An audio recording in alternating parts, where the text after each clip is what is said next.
How's it going, guys?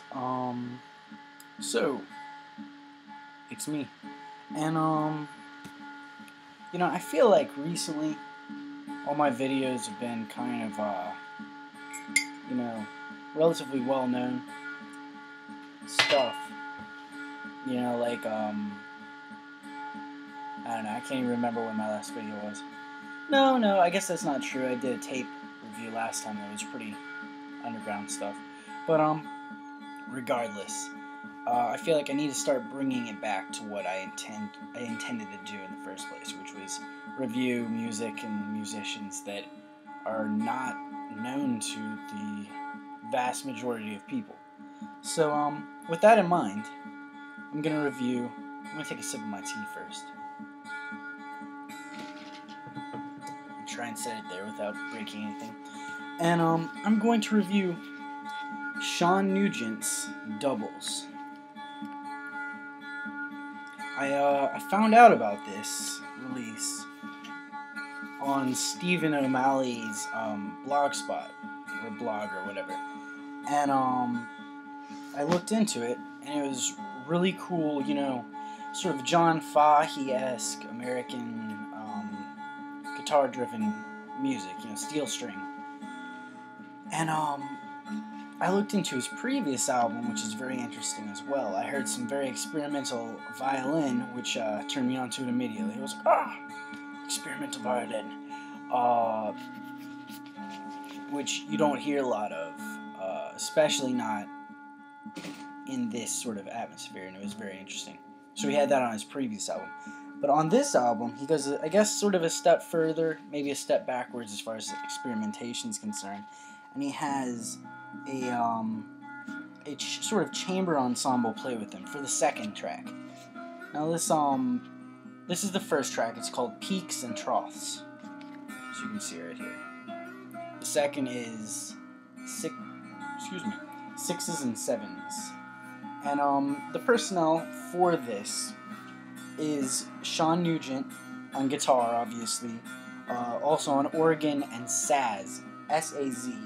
If any of you have any idea what that instrument is, let me know, because I have no idea. Then David Lacey is on drums and percussion. There's no way on God's green earth that I'm going to pronounce that right. So I'm just going to show you who's on viola.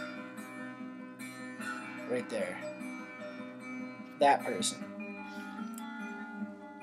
I love how it drops into that groove there. Beautiful. Alright, so clarinet and bass clarinet is Sean McAirlane. Bill Blackmore is on flugelhorn and trumpet. And I guess that's the whole ensemble there. Pretty small ensemble, but interesting. It's all composed and produced by Cian Nugent, along with Jimmy Adey and David Lacey. I guess they were the engineers and helped him produce it, and such things. The photography is by Cian Nugent, which is cool. I definitely like this right here. I didn't realize it was a photo until I just read that there. This right here. Very nice. It's pretty appropriate for the music, I think. It's also on vhfrecords.com if you're looking to pick it up. The album itself, it's got a very Eastern twinge, or tinge, not twinge, what I'm talking about. Got an Eastern tinge to it. Pretty much throughout, but especially on this first track, which is all guitar, except at the very end it ends on a very long and harsh drone. Starts out a little less grating and just keeps going until you feel like you need it to end.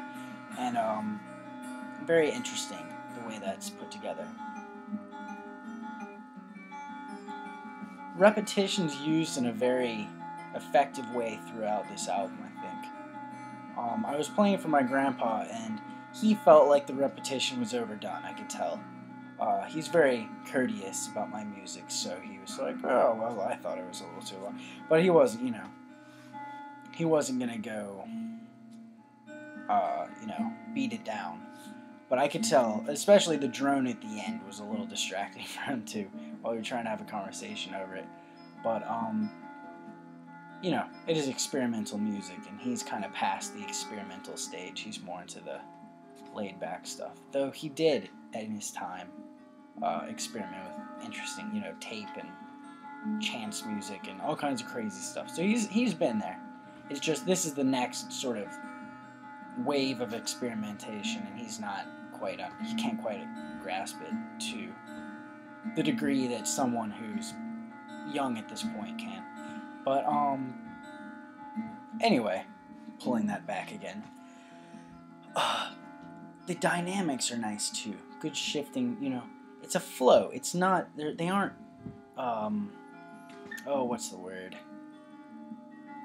That they aren't particularly, you know, shocking dynamic changes within, but they're effective, and they are sort of like an ocean, sort of like the tide comes in and then the tide goes out. You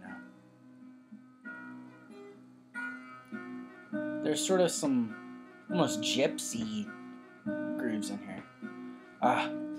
Only bad thing about records is on occasion it'll start skipping. There it goes. Alright, we're good. Gotta clean it. But yeah. And then the second half, as I said, that has a full orchestra along with it. Well, I'm sorry, not a full orchestra. It has a chamber ensemble group along with it. Which I think is nice. I feel like it could have been, it seems almost like it takes away from the composition. It seems like he thought a little bit less about each instrument because he just wanted to make it work. And I respect it, and I do like the second track, but it's just not as focused as this one. And I feel like, you know, it's obvious that he composes for guitar first. That is his first intention. So he composes for that. It just seems like the other instruments are just sort of there, just to sort of embellish here and there, but not to actually really add to it or to add any real ideas, which could be a good thing, but I feel like it's just not fully realized in that.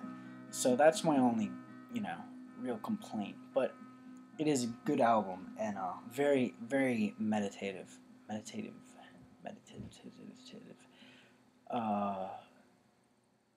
Yeah, meditative. You hear that? How it goes off. Now it's coming back in. You thought it was over, but it's not. Anyway, I guess that's enough. So I'll let you guys go. Cian Nugent's Doubles.